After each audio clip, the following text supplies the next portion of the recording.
پہلے تو اظہر یہ مجھے بتائیے کہ اس وقت کیا اسٹیٹس ہے اس بچے کی تدفین کب کریں گے؟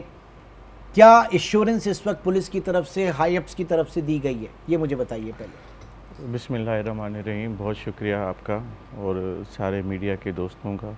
پاکستان کی عوام کا جو اس سارے حادثے میں سپورٹ بنے۔ سر یہ ایسا دردناک واقعہ ہے جس کی جتنی مذمت کی جائے اتنا ہی کم ہے، اس میں کوئی شک نہیں۔ اور یہ آپ نے جیسے کہا کوئی پہلی دفعہ نہیں ہوا، یہ ہمیشہ سے ہوتا آ رہا ہے،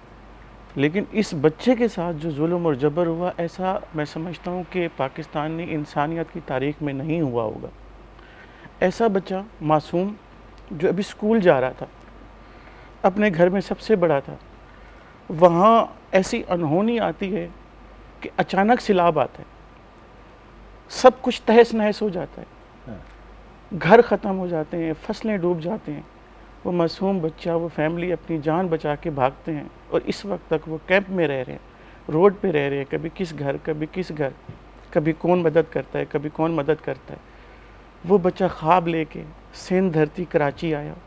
اپنے رشتہ داروں کے پاس، سوچو وہ کس تکلیف سے گزر رہا ہوگا، اس کے اوپر کیا تکلیف ہوگی، اس کے خاندان پہ کیا تکلیف ہوگی، اور وہ بچہ یہاں آتا ہے اپنے خواب لے کے اپنے رشتہ داروں کے پاس، معصوم بچہ اپنے کزن، اپنے چچا اور اپنے دوست کے ساتھ عائشہ منزل کے اوپر ناشتہ کرتا ہے،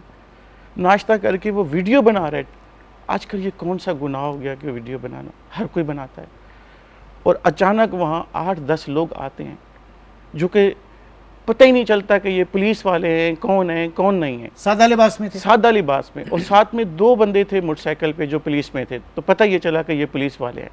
اور ان کو فوراً جو ہے وہ اٹھا کے، بچے کو جب اٹھایا تو ساتھ میں جو باقی بچے تھے ان کو بھی اٹھایا، جب انہوں نے کہا کہ یہ آپ کیا کر رہے ہیں، اغوا کر رہے ہیں، کڈنیپ کر رہے ہیں، کیا کر رہے ہیں، ان کو بھی اٹھا کے وین میں ڈال دیا، ہاتھ پیر باندھ کے، آنکھوں پہ پٹیاں باندھ کے، آپ ان کو پورا دن کراچی شہر میں گھماتے رہے، گالیاں دیتے رہے، کوئی لاتے مارتا رہا، کوئی ڈنڈے مارتا رہا، کوئی مکے مارتا رہا،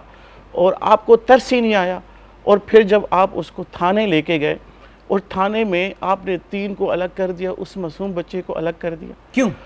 اور یہ تو ان سے پوچھے نا کہ کیوں، ان کے انٹینشن کیا تھی، اتنا خوبصورت معصوم بچہ، اور پھر جب وہ بچے کے اوپر ظلم کرتے رہے، جبر کرتے رہے، جو ان کے ساتھ ساتھی تھے جو ابھی بھی اسٹوڈیو میں موجود ہیں، انہوں نے کہا بھائی یہ تو زندگی میں پہلی دفعہ ابھی کراچی آیا ہے، بیچارہ حالات کا مارا ہوا ہے، آپ ہم سے پوچھیں، ہم یہاں کراچی میں رہتے ہیں، مزدوری کرتے ہیں، رکشہ چلاتے ہیں، آپ ہم سے پوچھیں، آپ اس کے اوپر تو مت مارے۔ وہ شراب کے نشے میں اتنے دھت تھے، پولیس والے اتنے دھت تھے کہ ان کو پتہ ہی نہیں تھا کہ یہ انسان کا بچہ مار رہے ہیں یا جانور مار رہے ہیں، اور مار رہے ہیں، پھر جب ان کو بلایا، بچہ جب زمین پہ تڑپ رہا ہے، وہ کہہ رہے مجھے پانی تو دو، انہوں نے پانی بھی دیا اس معصوم بچے کو، اور ڈنڈے مار رہے، بچہ جب اللہ کو پیارا ہو گیا، لاش کی بے حرمتی کر رہے، لاش کو ڈنڈے مار رہے، یہ کہہ رہے خدا را کچھ تو خوف کرو، یہ مر گیا ہے، یہ اللہ کو پیارا ہو گیا ہے معصوم بچہ، اب تو رحم نہیں کرو۔ وہ کہہ رہے ہیں کہ جی اب آپ کی باری ہے، اب مجھے بتائیں جس کے سامنے مرڈر ہوا ہو، تشدد سے مرڈر ہوا ہو، وہ جو معصوم بچے تھے وہ تو جیتے جی مر گئے وہاں پر۔